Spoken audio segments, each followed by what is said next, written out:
Greetings. This is a pen that is in my collection that I bought, I'm not really sure exactly, 15 to 20 years ago, I would say. This is the Sailor Fude. They still make this pen. The current version of this pen is a bit different, but they basically make this pen. This is an inexpensive Sailor bent nib pen. And we'll get to that detail in a minute. It's a very light pen. It's a plastic pen, weighs 16 grams, has nice trim, which we'll get to in a second. Pretty much average shape, basically an average size pen, tiny bit smaller than a Lamy Safari or Pilot Metropolitan. The pen itself, this is a nice sort of blue acrylic material. It's got a very traditional looking clip that's found on a lot of other Sailor pens. Plain, smooth cap, plain, smooth end. The cap band says Sailor and made in Japan.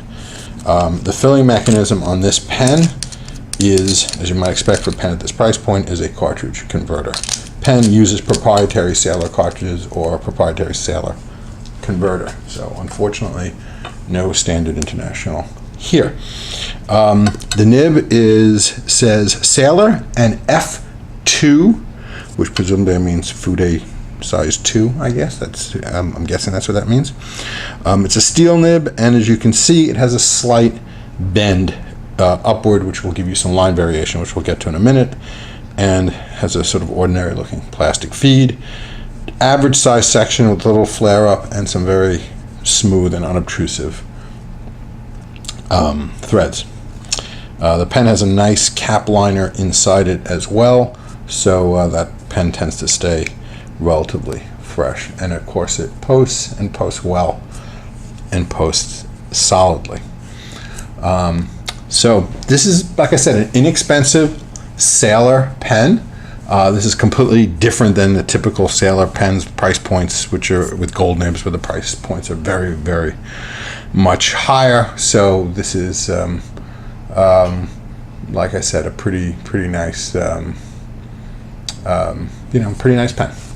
So let's talk a little bit about how this writes, and we're going to see that right now. Okay, this is the Sailor Fude, and this has what Sailor calls an F2 steel nib.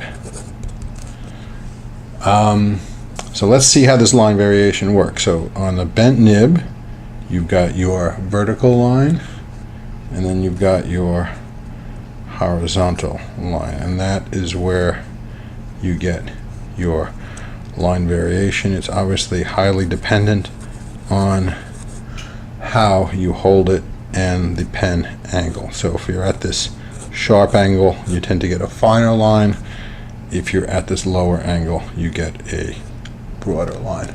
So that's kind of how it works. So you get the line variation that way as well. This writes actually quite smooth. I really like the way this pen just sort of writes. I mean, it's a nice writing pen. I mean, I use it for sort of general writing purposes, and it for many years, and it actually, I've always been very pleased with it, and it writes really well. I mean, it can't complain. I honestly can't say how the modern version of this works. I've got to think it's pretty similar, but this is, like I said, a pen from a decade or two ago, so it might be a tiny bit different, but be that as it may, that's how it writes. So not much more to say about this. Nice writing pen. You can go from a fine line to a broader line, which is a cool thing, and I like it a lot.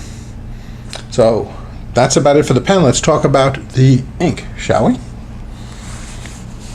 This is a great blue ink. This is a Pilot Iroshizuku ink. This is Iroshizuku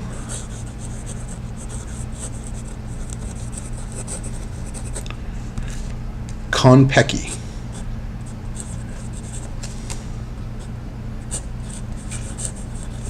Which is, I think they refer to it as deep azure blue, which is certainly a good way of describing it. This is a great ink. I think this might have been the first Iroshizuku ink I bought. Great ink. If you do it on the right kind of paper, if you do it like on Tomoe River paper, etc., you get a cool kind of shading effect. There's like it definitely has a lot more interesting effects going on a more interesting paper than Tomoe wrote. But on this regular Rhodia, it just kind of looks nice. It's a nice blue. There is definitely shading involved, especially if you write on a broader line, which this pen will allow you to do. And it's a really nice shade of blue. It's a blue that kind of pops. A couple of weeks ago, did a review on Robert Oster's Soda Pop Blue. Not totally different, the shade. Not the same exact either, but not. I mean, they're definitely the same. Definitely in the same family.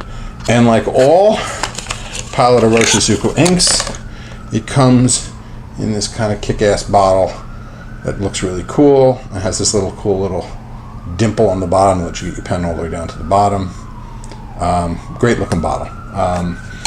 Like I said, these inks used to be a lot more money. They actually lowered the price on the Iroshizuku inks because I believe they have now the ability to mass produce the bottles rather than hand blow them. So the net result was we get a cheaper ink with everything else being all the same.